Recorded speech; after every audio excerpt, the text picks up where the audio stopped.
Dear students, welcome again. अभी तक हमने इस चैप्टर में पढ़ाई की है, तो उसके अंदर हमने देखा कि स्टेट ऑफ रेस्ट और स्टेट ऑफ मोशन क्या होता है। हमने मोशन के पैरामीटर्स पढ़े, डिस्टेंस, डिस्प्लेसमेंट, स्पीड, वेलोसिटी और एक्सेलरेशन। हमने इन पैरामीटर्स के मैथमेटिकल रिलेशंस को भी पढ़ा, जिन्हें हम इक्वेशंस ऑफ मोशन के नाम से जानते हैं।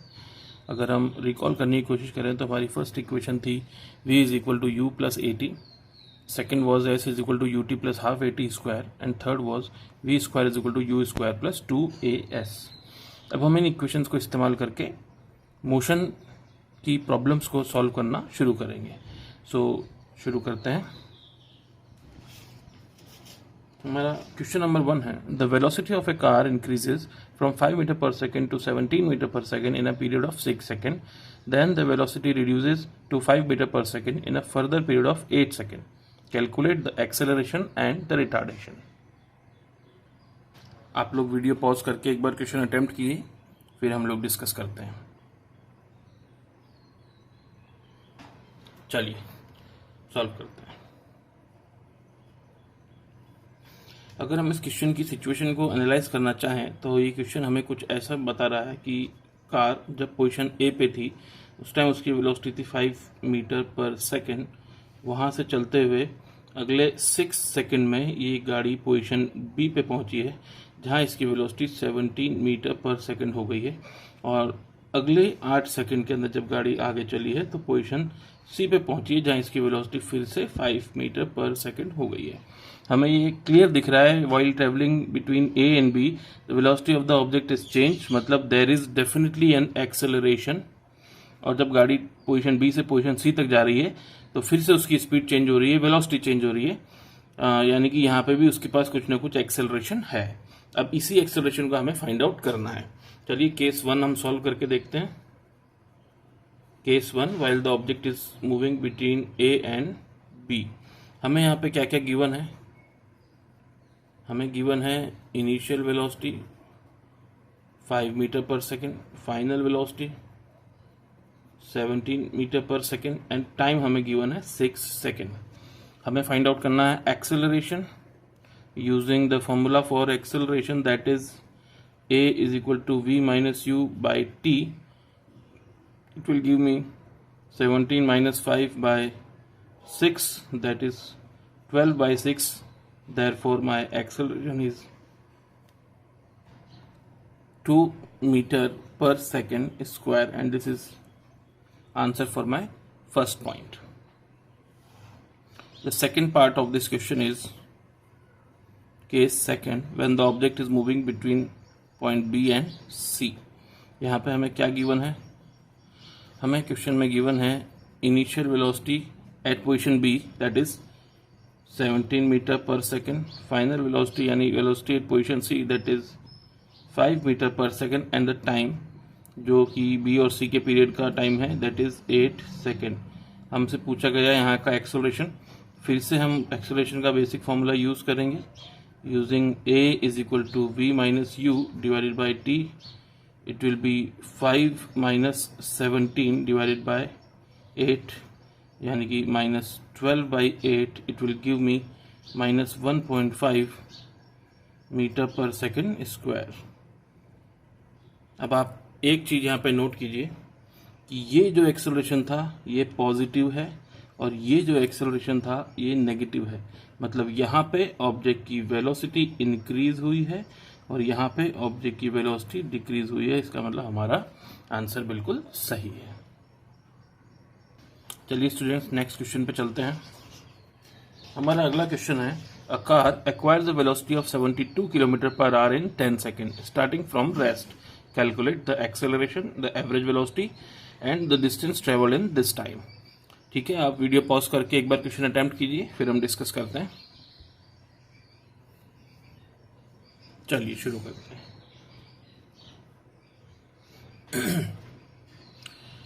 सबसे पहले हम इस की सिचुएशन को अगर एनालाइज करें, सिचुएशन कुछ ऐसी है। पोजीशन ए जहां से इस कार ने ट्रैवल करना शुरू किया है, यहाँ पे इसकी वेलोसिटी 0 है क्योंकि गाड़ी रेस्ट पे है, 0 मीटर पर सेकेंड। और यहाँ से चलते हुए जब ये पोजीशन बी पे पहुंचती है तब तक टाइम निकल चुका है 10 सेकेंड, और अब इसकी वेलोसिटी जो है वो 72 किलोमीटर पर आवर हो गई। अब आपको ध्यान रखना है हमारे पास सारी यूनिट्स जो है वो सब एक ही सिस्टम ऑफ यूनिट्स में होनी चाहिए। अगर अभी आपके पास एक क्वांटिटी 72 किलोमीटर पर आवर में गिवन है, हम इसको यहीं पे मीटर पर सेकंड में कन्वर्ट कर लेते हैं। तो किलोमीटर पर आवर को अगर मीटर पर सेकंड में कन्वर्ट करना है, we have to multiply it by 5/18। तो अगर मैं 72 को 5/18 से मल्टीप्लाई करता हूँ, it will give me 20 metre per second. तो हमारे पास वेलोसिटी आ गई। अब हम इस क्वेश्चन को सॉल्व करना शुरू करते हैं। सबसे पहले हम जो इक्वेशन, जो इन्फॉर्मेशन हमें गिवन है उसको मेंशन कर लेते हैं। क्या मेरे पास इनिशियल वेलोसिटी है? यस। क्या मेरे पास फाइनल वेलोसिटी है? Yes. 20 metre per second. Time है? डेफिनेटली यस, 10 सेकंड क्वेश्चन में गिवन है। हमसे पूछा क्या गया है? हमसे पूछा गया है कि इसका एक्सेलरेशन कितना है, इसका एवरेज वेलोसिटी कितना है, और इस पूरे 10 सेकंड के पीरियड में गाड़ी ने डिस्टेंस कितना ट्रेवल किया। चलिए शुरू करते हैं। सबसे पहले क्वेश्चन के लिए सॉल्व करना शुरू करते हैं। हमें एक्सेलरेशन निकालने के लिए यूज़ करना होगा a = v - u divided by t, यानी कि 20 - 0 divided by time that is 10 second, यानी कि answer will be 2 metre per second square. ये मेरा फर्स्ट आंसर है। तो the acceleration is 2 metre per second square. और हमें ये देखना है कि ये जो एक्सेलरेशन है through out the journey constant है।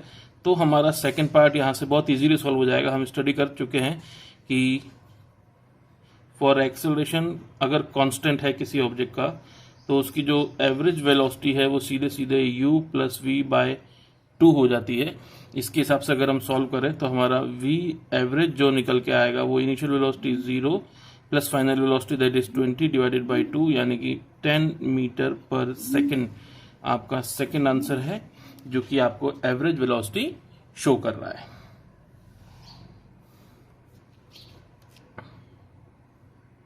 अब हम इसका थर्ड पार्ट सॉल्व करते हैं। क्वेश्चन में हमसे पूछा गया है इस गाड़ी ने इस 10 सेकंड के ड्यूरेशन में डिस्टेंस कितना ट्रेवल किया। तो डिस्टेंस के लिए हमारे पास सेकंड इक्वेशन अवेलेबल है, s = ut + ½ at²। Initial velocity of the car was 0 multiplied by time that is 10 + ½ into acceleration हमें फाइंड आउट कर चुके हैं 2 है, और टाइम 10 सेकेंड, तो 10 का स्क्वायर 100। ये 2 और ये 2 यहाँ से कैंसिल हो गया, तो आपके पास अल्टीमेटली आंसर बचता है 100 metre. And this is your third answer, जो हमें बता रहा है कि इस पूरी जर्नी में 10 सेकंड्स के अंदर 100 मीटर का डिस्टेंस ट्रैवल किया गया है। अब एक बहुत ही अच्छी बात नोट करने के लिए, अगर हम इक्वेशन मोशन का इस्तेमाल नहीं भी करना चाहें तो आप देखिए पिछले पार्ट के अंदर हमने इस गाड़ी की एवरेज वेलोसिटी फाइंड आउट कर ली है। एवरेज वेलोसिटी का मतलब है वो वेलोसिटी जिससे पूरी जर्नी कंप्लीट की गई है। तो अगर मैं डिस्टेंस को सीधे सीधे average velocity multiplied by time कर दूं तो आंसर आना चाहिए। एवरेज वेलोसिटी हमें मिली थी 10 मीटर पर सेकेंड, और टाइम हमारे पास है 10 सेकेंड। तो अल्टीमेटली मेरे पास आंसर आया 100 मीटर, जो कि मेरे पिछले आंसर से बिल्कुल मैच करता है, यानी कि बिल्कुल सही है। तो इस क्वेश्चन के अंदर हमारे तीनों आंसर्स मिल चुके हैं। हमारा एक्सेलरेशन है 2 मीटर पर सेकेंड स्क्वायर, और हमारी एवरेज वेलोसिटी है 10 मीटर पर सेकेंड, और हमारा जो डिस्टेंस है वो है 100 metre. And this is my answer. So students, हम लोग अपने नेक्स्ट क्वेश्चन पे चलते हैं। नेक्स्ट क्वेश्चन है a stone thrown upward takes 3 seconds to attain maximum height, find the initial velocity and maximum height. ठीक है, ये जो क्वेश्चन है ये वर्टिकल मोशन का क्वेश्चन है। इस क्वेश्चन को सॉल्व करने से पहले हम लोग थोड़ा सा वर्टिकल मोशन के बारे में जान लेते हैं। अभी देखिए, वर्टिकल मोशन के अंदर किसी भी ऑब्जेक्ट को या तो ग्राउंड पे से ऊपर की तरफ थ्रो किया जाता है। अगर इस ऑब्जेक्ट को थ्रो किया गया है मतलब डेफिनेटली इसके पास कुछ ना कुछ इनिशियल वेलोसिटी है विच इज नॉट 0। एक और सिचुएशन इस तरह के क्वेश्चंस में आती है कि ऑब्जेक्ट को किसी सर्टेन h हाइट से ड्रॉप कर दिया गया। अगर ऑब्जेक्ट को ऊपर से ड्रॉप किया गया है इसका मतलब इसकी इनिशियल वेलोसिटी 0 है। इसी सिचुएशन के अंदर एक वैरायटी और है कि यहाँ ऑब्जेक्ट को किसी इनिशियल वेलोसिटी से थ्रो किया जाता है। इस केस में आपके पास initial velocity will not be 0। ठीक है, ये 3 केसेस आपके बन रहे हैं। अब इन केसेस के अंदर एक चीज कॉमन है कि इस पूरी जर्नी के अंदर जो एक्सेलरेशन एक्ट कर रहा है, that acceleration is always acting in downward direction because this acceleration is acceleration due to gravity, जिसे हम स्मॉल जी से डिनोट करते हैं, जिसकी वैल्यू होती है 9.8 मीटर पर सेकेंड स्क्वायर, जिसको कि हम almost 10 metre per second square calculate कर लेते हैं। आपको ये ध्यान रखना बहुत जरूरी है कि इस एक्सेलरेशन की डायरेक्शन कभी भी चेंज नहीं होती है, क्योंकि ये एक्सेलरेशन ड्यू टू ग्रेविटी है and it is always directed towards the centre of the earth. तो जब भी कोई ऑब्जेक्ट अपवर्ड मोशन में ट्रेवल कर रही है तो उसके ऊपर एक्सेलरेशन डाउनवर्ड डायरेक्शन में लग रहा है। आप देखिए वेलोसिटी और एक्सेलरेशन की डायरेक्शन अपोजिट हो गई, तो इट विल बी -g। और जब कोई ऑब्जेक्ट डाउनवर्ड मोशन में आ रही है तो इसके ऊपर g डाउनवर्ड डायरेक्शन में ही एक्ट कर रहा है, तो the velocity and the acceleration are in same direction, तो it is considered as positive. तो यहाँ पे जो एक्सेलरेशन लगेगा इट विल बी +g। एक चीज और आपको याद होना चाहिए, जब भी कोई ऑब्जेक्ट वर्टिकली अपवर्ड जा रही है, हमें पता है कि ऑब्जेक्ट की वेलोसिटी ऊपर है और उस पर एक्सेलरेशन नीचे की तरफ एक्ट कर रहा है, तो डेफिनेटली एक्सेलरेशन नेगेटिव है तो ये इसकी स्पीड को कम करेगा। तो कम होते होते एक पॉइंट ऐसा आएगा जहां पे इस ऑब्जेक्ट की फाइनल वेलोसिटी 0 हो जाएगी। जिस पॉइंट पे फाइनल वेलोसिटी 0 हो गई, ऑब्जेक्ट इससे आगे नहीं जाएगा और फाइनली यहां से ऑब्जेक्ट रिटर्न होकर नीचे सेम पोजीशन पे जाएगा। ये जितना डिस्टेंस अभी तक इस ऑब्जेक्ट ने अटेन किया है, this distance is known as maximum height.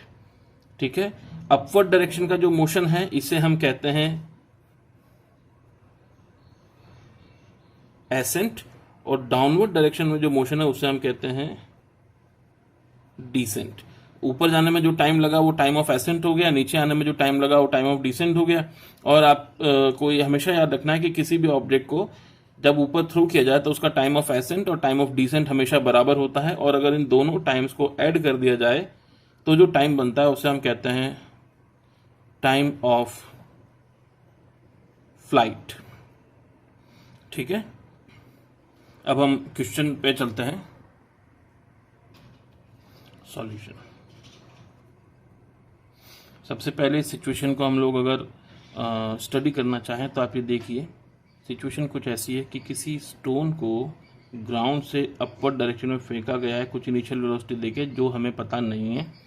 और हमें ये लेकिन पता है कि जब ऑब्जेक्ट ऊपर जा रही है तो इसके ऊपर एक डाउनवर्ड डायरेक्शन में एक्सेलरेशन लग रहा होगा -g के बराबर। ये ऑब्जेक्ट ऊपर जाएगी और एक फाइनल पोजीशन, एक ऐसी पोजीशन पे पहुंच जाएगी जहां से ये आगे नहीं जाएगी, तो इसकी फाइनल वेलोसिटी वहां 0 हो गई है। बिकॉज नेगेटिव एक्सेलरेशन एक्ट कर रहा है तो ऑब्जेक्ट की वेलोसिटी हर पॉइंट पे कम होती जा रही है। ये जिस हाइट तक पहुंची है वो आपकी मैक्सिमम हाइट है, जो कि हमें फाइंड आउट करनी है, और हमें इनिशियल वेलोसिटी भी फाइंड आउट करनी है। क्वेश्चन में जो इन्फॉर्मेशन गिवन है वो है final velocity is equal to 0। अब देखिए ये वेलोसिटी, ये इक्वेशन इनडायरेक्टली गिवन है, हमें पूछा गया है मैक्सिमम हाइट पे अगर पहुंच गई, मैक्सिमम हाइट का मतलब ही है वो पॉइंट जहां उसकी फाइनल वेलोसिटी 0 हो जाए। उसके अलावा हमें पता है कि टाइम इसको 3 सेकेंड लगे हैं ऊपर पहुंचने में, और एक्सेलरेशन हमें पता है दैट इज -g, यानी कि -10 इसके ऊपर एक्ट कर रहा होगा, -10 मीटर पर सेकेंड स्क्वायर। और हमसे पूछा है इसका इनिशियल वेलोसिटी कितना है और इसने कितना डिस्टेंस ट्रेवल किया, मैक्सिमम हाइट कितनी है।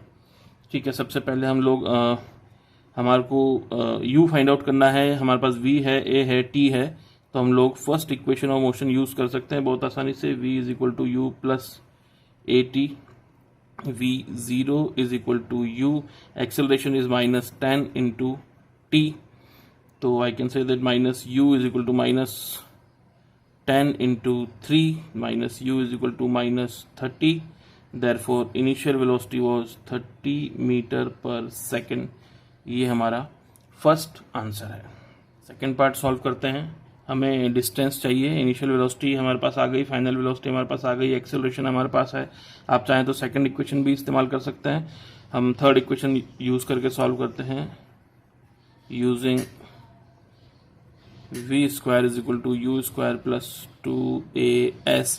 फाइनल वेलोसिटी हमारे पास 0 है, इनिशियल वेलोसिटी 30 थी, 30 का स्क्वायर हमारे पास आ गया 900 -2 इंटू 10 इंटू एस। हमें एस के लिए सॉल्व करना है, तो यहाँ से हम अगर इसको इस इक्वेशन को रीअरेंज करें तो ये मेरे पास आराम से आ जाएगा -900 upon 2 into 10 is equal to minus of s. ये माइनस कैंसिल हो गया, ये कैंसिल हो गया, 2 से कैंसिल हो रहा 45 टाइम्स। तो यहाँ से इजीली हमें देख रहा है कि डिस्टेंस जो ट्रेवल किया गया है वो है 45 मीटर।